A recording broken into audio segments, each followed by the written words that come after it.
Contingencia, noticias, análisis y opinión. Radio Mapa presenta Reporte Semanal. Muy buenas tardes, querida audiencia de Radio Mapa. En el tema que trataré hoy de este reporte semanal será un poco cómo Kast ha lanzado su agenda de seguridad en las últimas semanas. El día 5 de agosto, el presidente Kast, que triunfó holgadamente en su apuesta de mega reforma tributaria, lanzó para, digamos, mantenerse presente, digamos, en la agenda mediática y política, su agenda contra el crimen organizado y terrorismo, simplificada con la sigla ACOT, la cual lanzó en cadena nacional en un discurso para dar cuenta, digamos, tanto de su triunfo en la mega reforma como en su nueva apuesta por la seguridad. De la mega reforma nosotros ya hablamos bastante, solo señalar de que la mayoría de los artículos, más o menos en su espíritu, se aprobaron, con excepción de la impugnación que hizo el Tribunal Constitucional respecto a el seguro ambiental que querían establecer la mega reforma. Sin embargo, se levantó triunfante, digamos, tras haber conseguido un respaldo político bastante transversal y que permitió a la vez aislar a la izquierda y que ésta no tuviera ningún tipo de incidencia casi en la mega reforma. En este mismo contexto es en el que se lanza esta agenda contra el crimen organizado, y la primera dimensión bajo la cual yo quería como comentar un poco las medidas que ha tomado o cómo se ha posicionado políticamente en este tema Kast en la última semana es lo comunicacional. Quería primero destacar un par de citas respecto a su, digamos, como a su discurso, digamos, que dio Kast en esta cadena nacional. Primero dijo, el crecimiento no tiene sentido si una madre no puede caminar tranquila por la calle sin temor a que la asalten. Vivir sin miedo es un derecho humano y es una de las primeras y más importantes obligaciones que tiene cualquier Estado. Durante mucho tiempo pensamos de la seguridad de la nación mirando hacia afuera de nuestras fronteras. Hoy sabemos que la amenaza más grave que enfrenta Chile crece dentro de nuestra patria. Como se sabe, este tipo de gobiernos les encanta exaltar la idea de un enemigo interno para así fortalecer el control policial y militar, si se quiere, de la sociedad. Esto ha sido, la idea de enemigo interno, algo que se viene, digamos, cultivando y que se ha promovido por, digamos, por los gobiernos reaccionarios del gran capital del mundo, por decirlo así, y es una estrategia que existe en Chile por lo menos desde la dictadura Pinochet, donde se hablaba del comunismo y de los infiltrados del comunismo internacional en el interior del país que debían ser purgados para poder reconstituir el orden en nuestra nación, digamos. En ese sentido, bueno, uno también puede hacer la comparativa con otros gobiernos de América Latina y efectivamente han sido bajo este esquema de la seguridad, bajo los cuales se han erigido, digamos, para construir este enemigo interno que lo que antes pudo haber sido el comunismo, hoy día es la delincuencia o el narcoterrorismo, porque, como se dice acá, es una agenda contra el crimen organizado y el terrorismo. En ese sentido, bueno, también Kast dijo otra cosa que me parece muy importante destacar, que dice, más de 10 organizaciones de crimen organizado transnacional operando en nuestro territorio. Hay más de 10 organizaciones, perdón. 8 de cada 10 chilenos que ya no se sentían seguros en su propio barrio. Ese no es el Chile que conocíamos y no es el Chile que este gobierno se va a conformar. Por eso el Ministerio de Seguridad Pública se ha puesto al mando de un plan operativo ordenado en 3 ejes: prevención, recuperación del control territorial y fortalecimiento institucional. Aquí hay que destacar, digamos, que desde la época ya de Piñera, cuando se logró electo en la primera elección, siempre se evocó en su discurso un pasado en Chile en que no existía delincuencia. Y de hecho es verdad que ese ha sido un fenómeno que ha tenido un incremento en el último tiempo. Pero la pregunta es, ¿por qué habiendo habido, digamos, gobiernos de derecha de delincuencia, no disminuyó, siendo este uno de los grandes ejes discursivos? O sea, tuvimos 2 gobiernos de derecha, además de la dictadura, y en realidad si hacemos la reconstrucción del problema de la delincuencia, este empezó a producirse en la forma que nosotros la conocemos actual con el narcotráfico que existe en la actualidad, con la marginalidad que existe en la actualidad y con la violencia, digamos, de armas de fuego, de organización que existe en la actualidad desde la época de la dictadura. Ahí empezó a nacer la delincuencia como la conocemos hoy en día. Antes era una cuestión más de ladrones puntuales, eh, o contrabandeo, pero la forma de narcotráfico armado que conocemos hoy en día partió en la dictadura. Eso nunca se tiene que olvidar. Y que además, bueno, hubo dos gobiernos de derecha que no disminuyeron el problema y bueno, llega este tercero con esta promesa redentora casi, pero que de hecho no tenían un programa claro que yo sé que todo Chile, digamos, incluso los opositores, digamos, esperábamos que se empezara a implementar desde el día uno, pero ya vemos que en realidad incluso se habló de la continuidad del plan que se había aprobado por el presidente Boric y que en el fondo todo se va a reducir a lo operativo, pero que eso también cambió como vamos a ver, ese ámbito discursivo también cambió como lo vamos a ver después. Pero lo que yo quería terminar de preguntarme o de invitar a la reflexión era, bueno, si comparamos también con los gobiernos de derecha que han habido en América Latina ampliamente, también han pasado y pasado gobiernos de derecha y la delincuencia no ha disminuido y de hecho se ha recrudecido. Por ejemplo, los gobiernos de Uribe, Santos y Duque en Colombia, digamos, no disminuyó casi nada la violencia, solo el gobierno de Santos disminuyó la violencia en Colombia porque se generó un acuerdo de paz con las FARC. Pero tampoco hubo un gran compromiso por la desmovilización de los grupos paramilitares de derecha que Uribe en su momento promovió y por el cual se le terminó siendo acusado por crímenes de lesa humanidad y por los cuales no puede salir de Colombia, de hecho. En el mismo caso de Ecuador, por ejemplo, el gobierno traidor de Lenín Moreno y posteriormente ahora el de Noboa, eh, solo han reproducido el problema de la delincuencia en Ecuador. En la última década, digamos, en Ecuador han crecido muchísimo las mafias, bueno, han asesinado a candidatos y además a Daniel Noboa ya se le han descubierto vínculos claros de empresas de él y de su familia con casos de narcotráfico que incluso han llegado hasta el continente europeo, digamos. O sea, en Europa, de hecho, se han descubierto cómo han llegado drogas desde puertos ecuatorianos en containers de empresas de la empresa bananera, porque es una empresa de bananas, la del presidente Ecuador, a puertos como digamos, del mar Adriático, en Albania, Croacia, etc. También uno puede hablar de los gobiernos ininterrumpidos que han habido en los últimos, ya no sé cuántas décadas de Paraguay, digamos. Ellos pasaron desde la dictadura a gobiernos de derecha en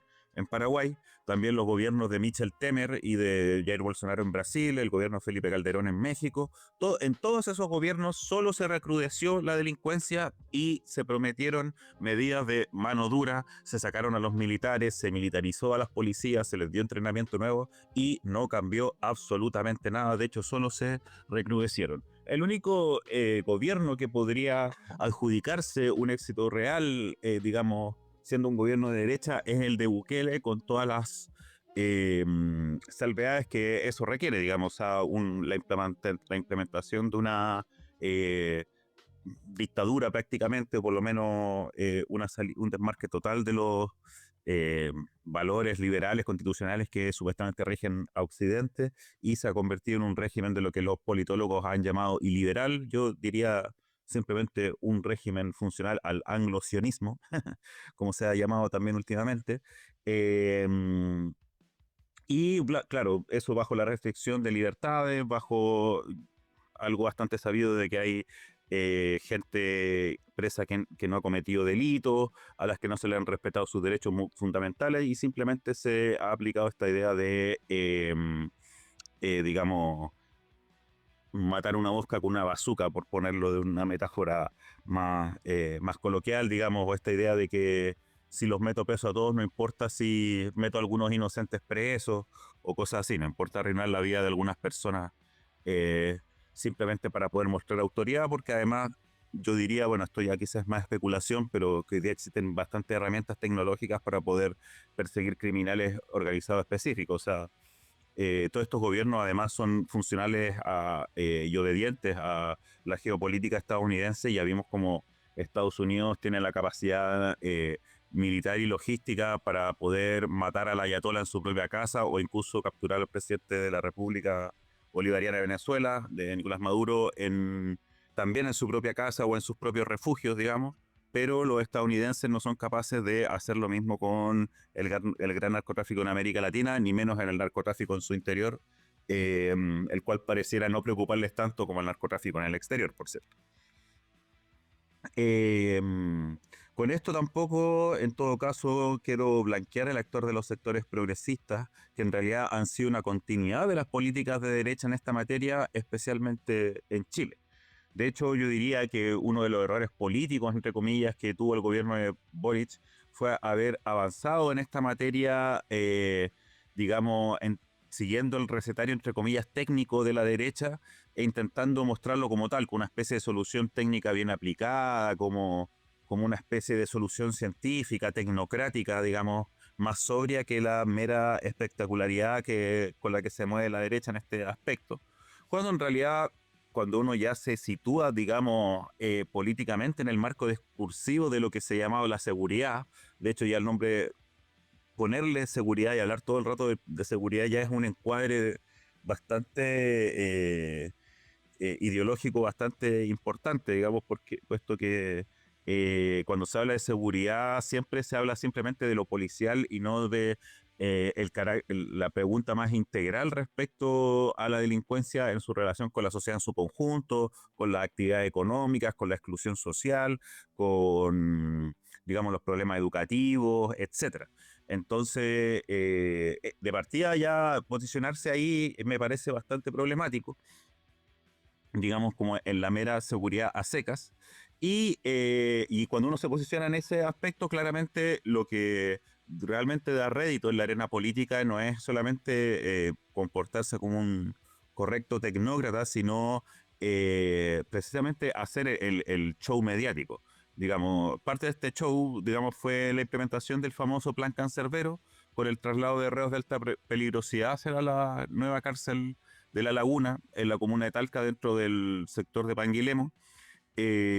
donde todos los medios hicieron un seguimiento bastante fastuoso de la operación, lo que incluso fue cuestionado por muchos como exceso de show. Y también el propio ex general director de Carabineros, Ricardo Yáñez, señaló que ese exceso mediático perjudicaba incluso la seguridad de la operación. Eh,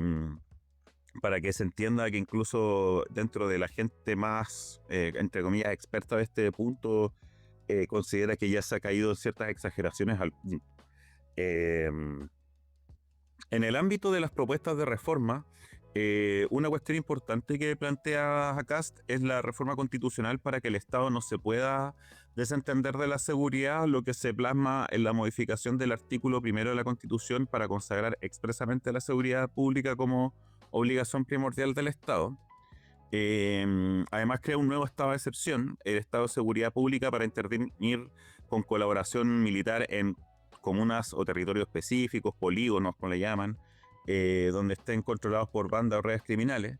Se va a crear un registro de organizaciones criminales que establece una nómina oficial y centralizada para calificar y tipificar formalmente a determinadas agrupaciones como terroristas o delictivas complejas mediante la restricción de los derechos fundamentales que están en los primeros artículos de la Constitución.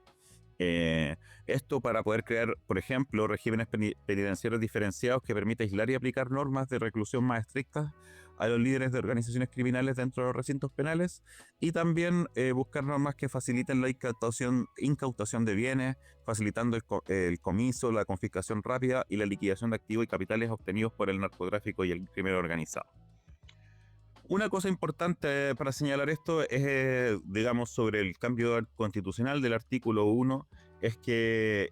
lo que no se dice, digamos, por parte del gobierno, pero lo están señalando también muchos expertos, es que eso podría ser una... O sea, de hecho, no lo han dicho ni siquiera los expertos esto, pero a mí me llama mucho la atención personalmente. eh, es que eso incluso podría servir como excusa para acusar constitucionalmente a los gobiernos. Es decir, si existe un quórum parlamentario que considera que el Estado simplemente no se está haciendo cargo, el gobierno de turno no se está haciendo cargo del deber de seguridad pública, tiene una justificación constitucional para poder acusar a ese gobierno constitucionalmente, digamos, poder incluso buscar su destitución. Lo que parece bastante complejo porque obviamente la izquierda ya sabemos que es muy disciplinada con la democracia liberal y cree que es lo mejor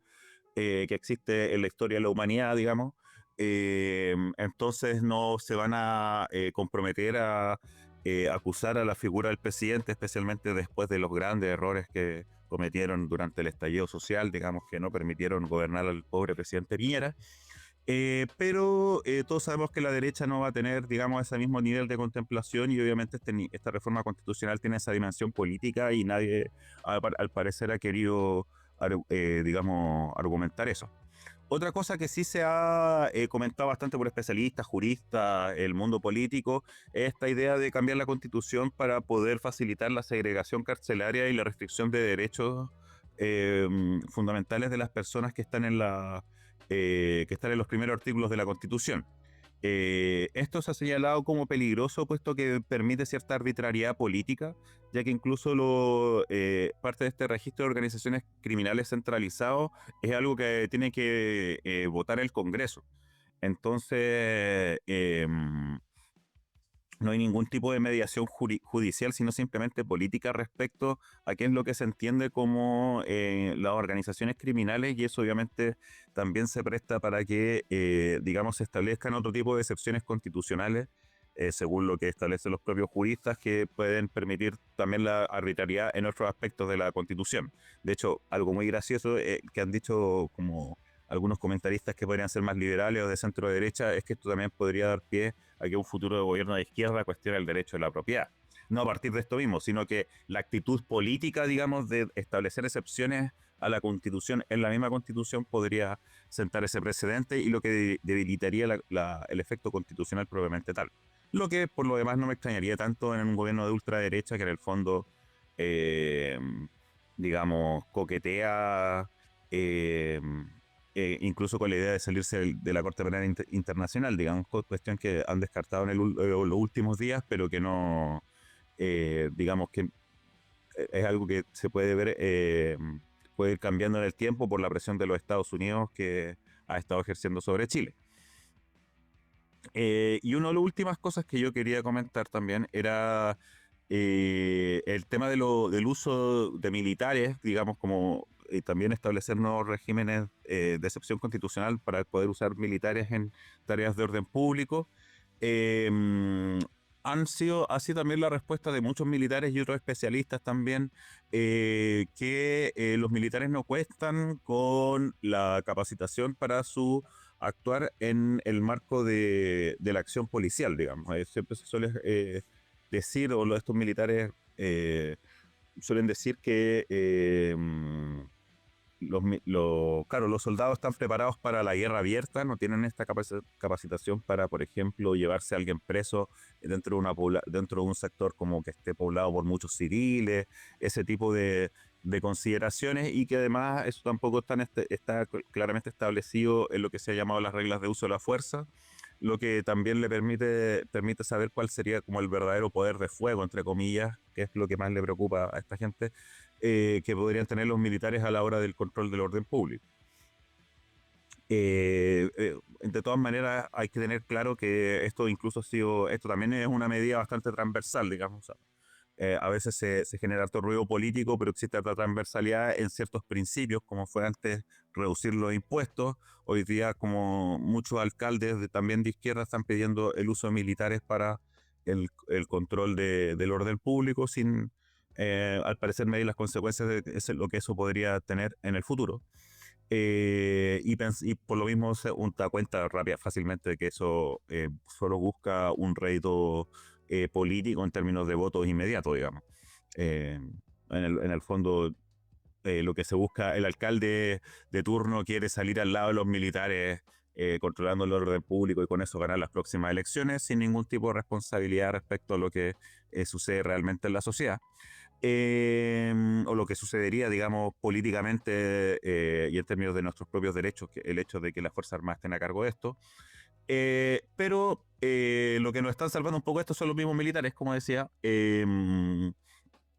ya que incluso ex generales, comandantes en jefe como Ricardo Martínez, han señalado que esto puede ser muy problemático, incluso en términos simbólicos y de la historia de lo que son, lo que es el ejército de Chile, digamos. Este mismo ex general Ricardo Martínez en Canal 13, si mal no recuerdo, eh, se valía, digamos, de la historia republicana del ejército de Chile que viene desde prácticamente 1810. Eh, y que en ese contexto, digamos, nunca se había solicitado eh,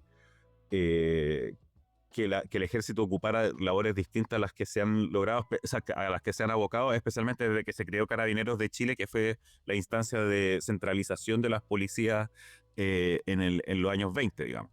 Eh, y de hecho, uno de los temas que los militares, o digamos estos ex generales, han señalado como más problemáticos ha sido el hecho de que en estas reformas que está estableciendo para efectos de orden público CAST, se está estableciendo la subordinación de las Fuerzas Armadas a las Fuerzas de Carabineros para efectos de control del orden público, lo que simbólicamente es demasiado, digamos, no es parte de la formación cultural de las Fuerzas Armadas de Chile, ya que, de hecho, bueno, yo creo que todos sabemos que las Fuerzas Armadas del Ejército miran en menos a Carabineros, digamos, ellos son como el pariente pobre de lo que es los cuerpos armados. Entonces, va a haber que estar atentos ahí a lo que evolucione esto. Probablemente se hagan algunos ajustes técnicos, pero hay que entender que en el contexto político actual el gobierno de Kast tiene bastante cintura para poder actuar y poder establecer las reformas que quiere. Probablemente tenga mucho éxito en estas y al mismo tiempo siga en este bombardeo mediático. Eh, Considerando además la debilidad de la oposición y la falsa oposición que ejercen incluso algunos partiendo por el Partido de la Gente, pero varios partidos de centro izquierda igual. Entonces, digamos, es lo que yo quería comentar y que para que se tuviera en cuenta respecto a cómo se viene la mano con Kast. Hay que tener ojo con esto, hay que ver a qué niveles de autoritarismo podemos llegar y en ese sentido también hago un llamado a que nos sigamos informando y organizando la resistencia frente al neoliberalismo imperial sionista que nos rige hoy día. En fin, quiero darle un abrazo a toda la audiencia de Radio Mapa, un saludo a Juan, un saludo a Roberto y sigamos en contacto. Un abrazo muy grande.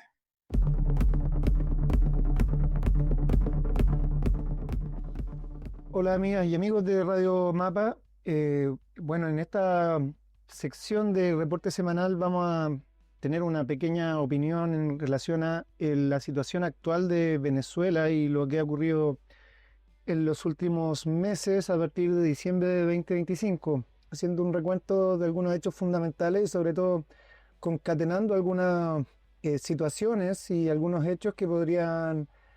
hacer pensar más allá de lo evidente y de lo que los medios oficiales transmiten. Recapitulando, en diciembre del 2025 existió un bloqueo naval de Estados Unidos a Cuba en el cual pusieron algunos portaaviones y destructores en el territorio marítimo internacional y empezaron poco a poco a acercarse al mar venezolano y en este proceso asesinaron a cientos de pescadores, los cuales se desplazaban en lancha y la Marina norteamericana en múltiples ocasiones utilizó bombardeos de alta precisión para destruirla, diciendo que estos se trataban de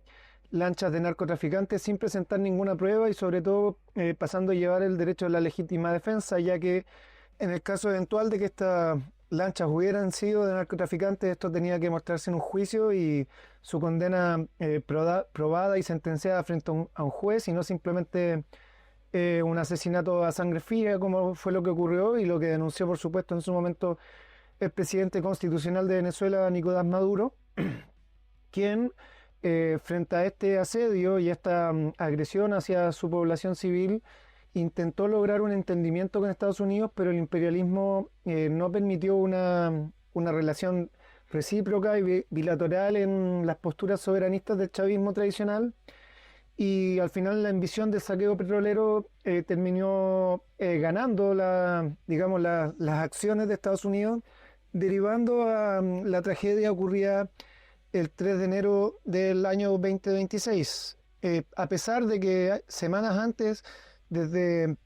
Venezuela había, digamos, salido un cargamento petrolero de la empresa norteamericana Chevron con destino a Texas. Aún así, digamos, frente a este interés de Venezuela de regularizar las relaciones comerciales que tenía con Estados Unidos y en particular las petroleras, para el imperialismo no era suficiente y lo quería todo. No solamente negociar con Venezuela, sino saquear. Siendo así, en la madrugada del 3 de enero, Estados Unidos bombardea e invade Venezuela, bombardea el puerto de La Guaira y sectores de Caracas, fuertes militares, buques de guerra, universidades, centros de investigación, centros de salud e incluso lugares residenciales, edificios residenciales,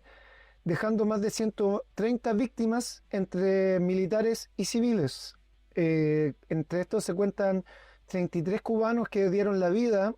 que eran parte de la escolta presidencial del presidente Nicolás Maduro y que dieron, digamos, hasta su último aliento respetando su palabra y fueron eliminados de distintas formas, de forma muy sangrienta, incluso por parte del ejército norteamericano, en el proceso, digamos, del secuestro del presidente Nicolás Maduro. Durante esa noche, helicópteros sobrevolaron Caracas y en particular, al menos en los videos que incluso en Radio Mapa tuvimos la oportunidad de ver prácticamente en vivo, horas después, digamos, se aprecia que nadie disparaba, que helicópteros norteamericanos pasaban encima de Caracas y a pesar de que las milicias bolivarianas y el ejército, la Fuerza Armada Nacional Bolivariana, cuenta con misiles de intercepción y misiles antiaéreos que fácilmente podrían haber al menos desplegado y interceptado algunos de estos helicópteros, la realidad es que ni siquiera se dispararon armas de fuego y mucho menos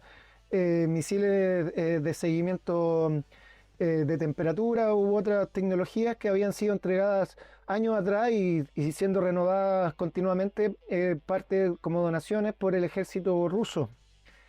Siendo así, tampoco se desplegaron los avanzados aviones MiG que había donado la aviación rusa, sino que al parecer las bases militares venezolanas estuvieron desoladas durante esa noche y fueron bombardeadas sin que hubiera mucho personal militar en presencia, digamos, en esos lugares esa noche. Posteriormente, algunos testimonios han informado que varios de esos fuertes militares y bases aéreas fueron despoblados, o sea, en el fondo se mandaron a los militares a sus hogares durante esa noche para que pasaran con sus familias, aduciendo a una especie de descanso. Curiosamente, simultáneo mientras se desarrollaba este bombardeo, lo que hace entrever una especie de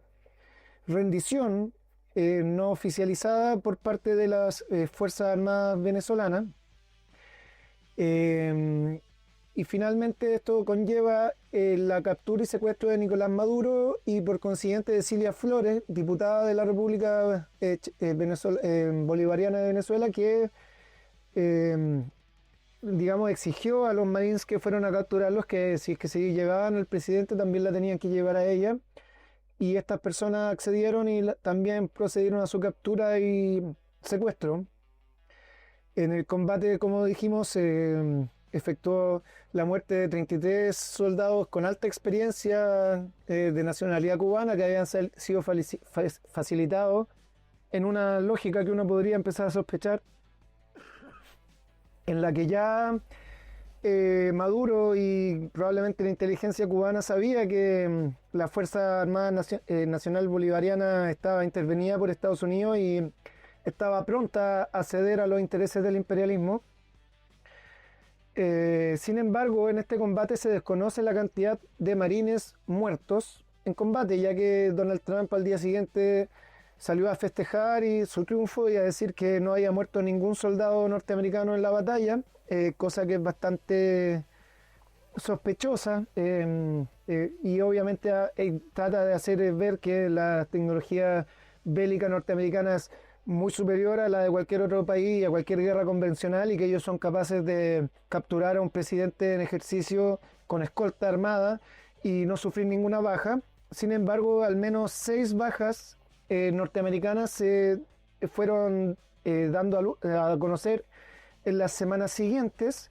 aduciendo algunas razones un tanto sospechosas o dudosas, como por ejemplo que algunos marines habían caído de un portaaviones o un destructor en movimiento y se habían ahogado, cosa que digamos suena poco habitual en personas que están acostumbradas y están entrenadas para estar en naves de combate y es curioso también que justo ocurrieran este tipo de hechos posterior a la invasión, lo que hace entrever que eventualmente está alrededor de 6 bajas que fueron declaradas en su momento, podrían haber sido bajas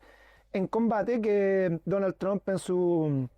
ímpetu y en su necesidad obsesiva de mentir y de ocultar la realidad, trató de falsear y trató de hacer ver como que ellos eran un ejército invencible, cosa que en la práctica funcionó bastante bien, ya que ha sido bastante, no ha tenido, digamos, grandes consecuencias esta violación al derecho internacional flagrante que ha cometido Donald Trump, que es capturar y secuestrar a un presidente en ejercicio de otro país en una dinámica en la cual ni siquiera había declarado la guerra previamente a ese país y no habían combates, sino que fue una operación dirigida probablemente por la CIA, en la cual se extrajo sin ninguna justificación legal, como veremos más adelante, al presidente de un país que particularmente es el país con más reservas de petróleo del mundo. Testimonios de personas influyentes, como por ejemplo el influencer o comunicador social Michelo, argentino del sector de Salta, o el exdiputado, ex constituyente y ex miembro de la primera directiva nacional del Partido Socialista Unido de Venezuela, esto no es menor, el señor Mario Silva, ambos milicianos activos en ese momento de la milicia bolivariana, declararon que no se les permitió defender a Venezuela del ataque y que cuando se presentaron a sus puestos de combate se les ordenó desde las estructuras superiores volver a sus hogares. Es decir, no estamos hablando que una persona NN, digamos que nadie conoce, está diciendo que se le dio la orden a los soldados de no combatir, sino que estamos hablando de uno de los fundadores del Partido Socialista Unido de Venezuela y otro, un influencer que es muy cercano a Maduro, que estuvo durante mucho tiempo apoyando al gobierno chavista, al menos en el último periodo del 2025, lo que habla de que posiblemente esta orden de volver al hogar y no atacar a los norteamericanos invasores efectivamente fue dada, lo que obviamente para cualquier latinoamericano constituye y debiese constituir una vergüenza en el caso del ejército de Venezuela, permitir que capturen a su presidente, vender a su presidente a cambio de salvar la vida propia, luego de haber aleonado y haber sometido a su población a un bloqueo y a un montón de cosas, Estados Unidos, y que en el momento de luchar, entregarlo todo. Obviamente esto hace pensar que el comandante eterno Hugo Chávez estaría revolcándose en su tumba al darse cuenta que personas leales a él, como por ejemplo lo fue Diosdado Cabello, hoy en día se presta para los intereses norteamericanos con tal de salvarse el cuello, entrega a su camarada, al presidente constitucional de Venezuela, Nicolás Maduro. Según algunos reportes de medios de comunicación de la mañana del 3 de enero, las bases militares se encontraban prácticamente vacías y los daños eran prácticamente materiales. Algunos testimonios dicen que se había mandado a los guardias a pasar la noche en su casa y que en el fondo el alto mando militar de Venezuela prefirió no repeler el ataque sino permitirlo. Esta absoluta desmoralización es una contraposición a lo que en algún momento se definió como un ejército soberanista y por sobre todo revolucionario, que continuamente citaba y promovía imágenes como la, por ejemplo, Fidel Castro o Ernesto Che Guevara. Testimonios cercanos, incluso los de la misma Delcy Rodríguez, que declaró en la revista Times,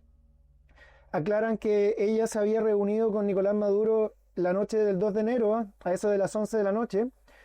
y que pudo en ese momento perfectamente haber entregado de una forma u de otra la ubicación exacta del presidente venezolano. Sospechosamente, Delcy deja el lugar y se dirige a la isla Margarita, donde se reúne con el presidente de la Asamblea Nacional y su hermano, Jorge Rodríguez, con quien ahora dirige el gobierno de capitulación en Venezuela. Y ambos dirigentes chavistas desde entonces prácticamente ostentan el poder absoluto desde el 3 de enero, al menos en el papel, ya que sabemos que en la práctica se han comportado como meras marionetas del imperialismo norteamericano y los intereses de las grandes transnacionales, quienes están particularmente interesados por el petróleo y el oro en Venezuela, inclusive muchas otras riquezas que tiene este país latinoamericano, riquísimo en recursos naturales y también en recursos humanos, cultura, etc. Existen teorías conspirativas y las planteamos en este momento porque, a pesar de ser conspirativas y no tener pruebas, tienen cierto asidero y es necesario también ponerla en la mesa, que Delcy Rodríguez se había puesto durante el año 2025 un yeso por una supuesta lesión traumatológica, pero que realmente ese yeso ocultaba un posicionador GPS, un transmisor y un micrófono que, al estar contactado con, por ejemplo, alguna central de inteligencia, podría comparar mediante inteligencia artificial o el simple oído humano si es que la voz que se estaba transmitiendo por ese micrófono podría corresponder y verificarse que fuese la de Nicolás Maduro. Y en ese sentido establecer el punto exacto donde Nicolás Maduro se encontraba cada vez que se reunía con Delcy Rodríguez, además de saber el punto exacto en que Delcy Rodríguez estaría en cualquier momento del día. Esta teoría concuerda con que al menos los días posteriores al 3 de enero el yeso desapareció y la supuesta lesión que Delcy Rodríguez tenía en su antebrazo, muñeca o mano, no lo sabemos específicamente, desapareció y sanó. Curiosamente, esta teoría, de ser cierta, aduce la desfachatez de la maniobra de golpe de Estado y, por otro lado, la estupidización cognitiva de la opinión pública venezolana, ya que, de ser cierto que efectivamente Delcy Rodríguez usaba un yeso con un transmisor que entregaría a Nicolás Maduro, ¿cómo nadie se da cuenta? ¿Cómo nadie se lo pregunta? ¿Cómo pasa a ser una teoría conspirativa algo que, al parecer, podría ser real, ya que desde el día 4 de enero en adelante Delcy ha pactado y ha cedido de todas formas posibles a los intereses de Estados Unidos, incluso en algunos momentos usando la patética excusa de estar cediendo para defender a su familia, como si la familia de Delcy Rodríguez fuera más importante que los intereses de millones de venezolanos,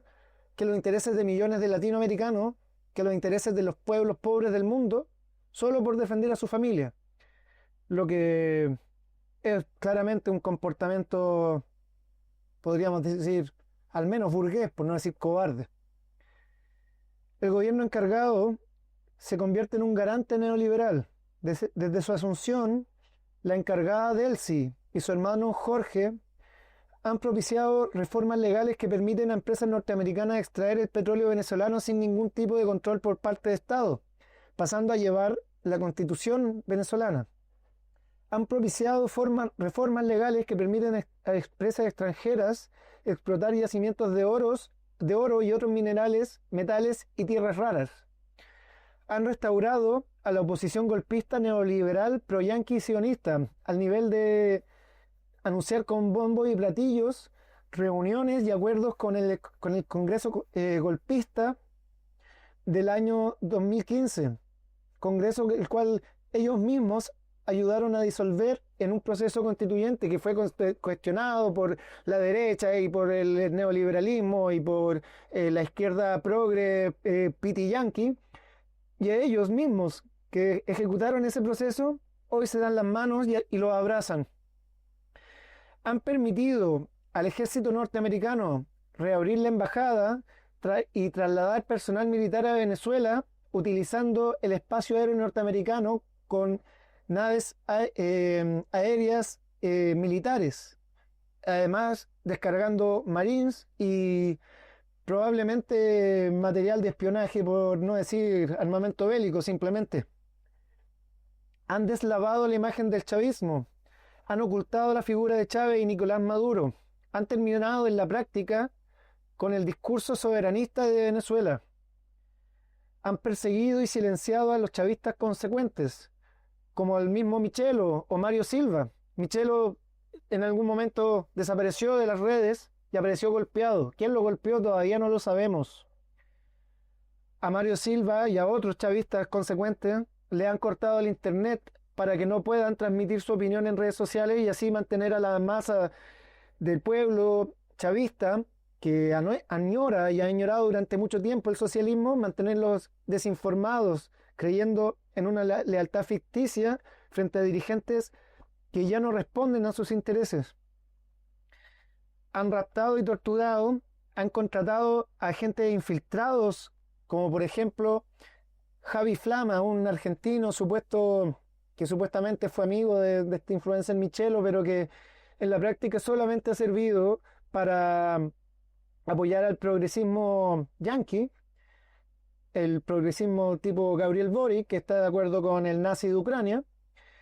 y deslavado la imagen del chavismo, dando la idea de que chavismo es cualquier cosa, que la soberanía de Latinoamérica es cualquier cosa, y que hace falta solamente decirse de izquierda para ser soberanista y ser un revolucionario, cosa que sabemos que no es así. Delcy ha entregado al empresario y benefactor y salvador de Venezuela, de alguna forma, quien ayudó a llevar alimentos a Venezuela, Alex Saab, quien estuvo durante años procesado y raptado por el imperialismo, ha sido entregado como un supuesto terrorista por parte de Diosdado, Delcy y Jorge Rodríguez, y le han quitado por de facto, por la vía de los hechos, mejor dicho, su nacionalidad venezolana, diciendo que su tarjeta de identificación era falsa. Tuvieron una persona de ministro, de delegado internacional comercial, cercano al presidente, con un registro falso, de adulterado durante años. Parece sospechosa esta postura del supuesto chavismo actual, que le da la espalda a sus aliados para defenderse a ellos mismos. Estados Unidos, antes de iniciar el juicio a Nicolás Maduro, asume oficialmente que el Cartel de los Soles, que era la estructura delictual narcoterrorista de la cual acusaban que Nicolás Maduro era el presidente y que era responsable supuestamente de llevar la mayor cantidad de drogas a suelo norteamericano para que sus ciudadanos la consumieran y estuvieran como zombies en sus calles, Estados Unidos reconoció que nunca existió el Cartel de los Soles, que era una mentira de propaganda, una farsa, un cuento para que gente ilusa creyera que los malos eran Nicolás Maduro y Cilia Flores. Sin embargo, a pesar de reconocer que nunca existió, aún no liberan a Nicolás Maduro y a Cilia Flores. El Estado venezolano actualmente no hace esfuerzos reales para recuperarlos y mucho menos hace negociaciones efectivas para poder garantizar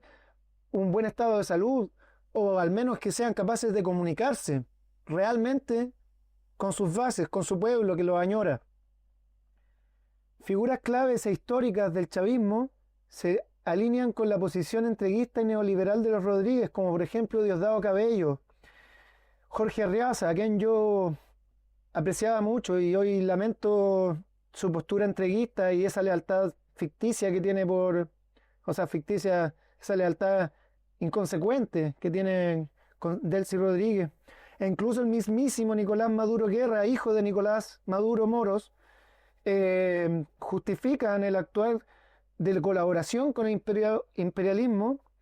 ya que creen que eso facilitaría el regreso del presidente y la primera combatiente, sin existir hasta el momento ningún indicio de que esto sea real.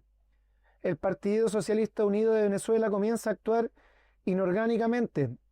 de forma autoritaria, no se escucha las bases y se silencia o ridiculiza cualquier posición crítica frente a la derrota militar e ideológica. Mario Silva, por ejemplo, lanzó una carta abierta a Diosdado Cabello exigiendo la apertura del debate al interior del chavismo, pero no fue escuchado y fue ridiculizado en su programa con el mazo dando, y no hay una discusión abierta ni con las bases sociales, ni mucho menos con las bases de ese partido, sino lo único que se dice es que dudar es traición. Pensamiento menos revolucionario nunca he escuchado en mi vida. De revolución ya no queda nada si es que lo que creen es dudar es traición. Primero se hace la crítica y luego la autocrítica. De eso se trata la revolución. El pragmatismo de las altas esferas del chavismo por salvarse a sí mismo, a sus personas, termina destrozando lo que Chávez y Maduro demoraron 27 años en construir. Trump y Marco Rubio subyugan a Delcy Rodríguez y la tratan como su empleada. Controlan todas las decisiones gubernamentales de Venezuela y a cambio le quitan el peso político a María Corina Machado. Se produce el desmantelamiento interno del chavismo sin descabezar a su cúpula. Traiciona la memoria y a la trayectoria del comandante Chávez. Venezuela, en la práctica, deja de cooperar con Cuba, deja de intercambiar petróleo y se suma a las fuerzas desestabilizadoras de la isla caribeña. Estados Unidos hace ejercicios militares en la Embajada de Venezuela, aterriza helicópteros, desembarca personal militar y las Fuerzas Armadas Nacionales Bolivarianas ya no son un ejército, son una guardia privada del ejército norteamericano. El pueblo venezolano, a pesar de la supuesta apertura económica que esta alianza de facto con el imperialismo debería conllevar, en la realidad el pueblo venezolano no ha mejorado ninguna condición material en el proceso de saqueo y en neoliberalización. No han mejorado los sueldos, no han mejorado los servicios básicos. La inflación continúa, el racionamiento de suministro eléctrico y de agua potable continúan. Se entrega el petróleo y los recursos naturales a cambio de nada. Se entrega la red de suministro eléctrico de Venezuela, que fuera estatal y que tuviera los defectos que tuviera y fuera boicoteado como fue, se le entrega a General Electric, compañía norteamericana, entre muchas otras medidas privatizadoras y neoliberales. El pueblo pierde todo protagonismo y solo se le da cabida mediática al fanatismo ciego que algunos sectores aún mantienen hacia Delcy Rodríguez, Diosdado Cabello y Jorge Rodríguez. Venezuela pasa de ser un intento de dictadura del proletariado a ser una dictadura bananera convencional. El proyecto chavista muere lenta y penosamente. El 24 de julio se produce un terremoto doble en sospechosas circunstancias en el estado de La Guaira, dejando miles de personas sepultadas bajo los escombros al habitar edificaciones sin una normativa antisísmica, sobre todo las edificaciones privadas, ya que al menos las edificaciones construidas por Chávez y por Maduro lograron en gran mayoría proteger a sus habitantes y que estos salieran caminando de sus habitaciones, más allá del daño catastrófico que tuvieron. Las grandes cantidades de muertos se produjeron en construcciones privadas, muchas de ellas turísticas. Estados Unidos e Israel usan el terremoto como excusa para ingresar personal militar a Venezuela, apoderándose estratégicamente del puerto de La Guaira e incluso impidiendo el ingreso de las Fuerzas Armadas Nacionales Bolivarianas en algunos sectores. El ejército venezolano, lejos de acudir en ayuda a los damnificados, se limita a controlar el acceso a la zona siniestrada como guardias de seguridad, sin hablar de detener o controlar la llegada de marines y genocidas sionistas. pese a los esfuerzos de mantener una fachada de dignidad por parte del Ejecutivo venezolano, los altos cuadros chavistas, en lo concreto, han dado un golpe de timón para neoliberalizar la economía y abrir el país a la expoliación extranjera. La demanda de libertad para Nicolás Maduro y Silvia Flores ha pasado a segundo plano. En lo concreto, el imperio no ejecutará a Maduro en el tiempo próximo, ya que mantenerlo con vida en sus mazmorras permite a Delcy continuar indefinidamente como presidenta encargada, usando un resquicio legal de la Constitución que señala que el presidente encargado debe convocar a las elecciones 180 días después de que el presidente constitucional esté imposibilitado de ejercer su cargo. En los hechos, y mientras los tribunales no digan lo contrario, Maduro no está imposibilitado sino en cautiverio, por lo que el imperialismo y el chavismo lo mantendrán vivo y prisionero, en la medida que Delcy y los suyos sigan cediendo y contentando al capital internacional. Esto que les digo, amigos y amigas de Radio Mapa, puede sonar conspiranoico, puede sonar a un gran cuento, puede sonar a una gran mentira que alguien está contando. Pero yo creo que con todos estos antecedentes y muchos más que si quieren investiguenlo, a mí me sonaría bastante ingenuo quien no dude del actual gobierno de Delcy Rodríguez, a quien muchos ya han apodado la Judas. Muchas gracias.